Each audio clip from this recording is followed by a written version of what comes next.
What's up mga ka-agri? This is my second vlog. Ngayon naman pag-uusapan natin kung ano nga ba ang kahalagahan ng soil science in agriculture. So first we need to know what is agriculture.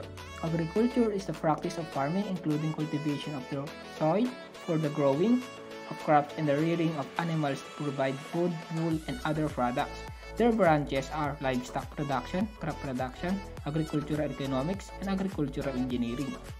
To promote good growth and development of your plants, prepare the soil before planting by adding organic matter, applying fertilizer. The soil provides food and water to plant. If these materials are not available or if the soil is in poor physical condition, we need to apply fertilizer to grow the plant and development property. Mahalaga mag-apply muna tayo ng fertilizer or organic matter before tayo magtanim, lalo na kung sandy types ang lupa natin, upang sa gayon magkaroon tayo ng magandang halaman at ani. Ang agriculture at soil ay isa sa pinakamahalagang bagay dahil dito nagmumula ang ibang bagay at mga kinakain natin sa araw-araw.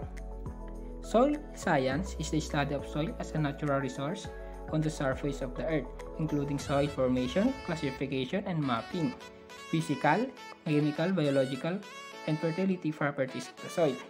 Malaki ang natutulong sa atin ng mga soil scientists sapagkat sila ang nag-guide sa atin kung paano natin mapapanatili ang nutrients sa lupa.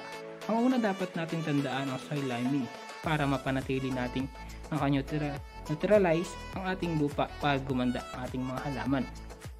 Isa sa mahalaga ang alamin natin kung ano klase ng lupa ang tataniman natin upang sa gayon mapaghandaan natin ang iba't ibang problema sa lupa. May iba't iba tayong types na lupa such as clay, loam, sandy na maaari nating itanim ang halaman na angkop dito. I hope nagustuhan nyo, and these are the importance of soil science in agriculture. Maraming salamat and God bless.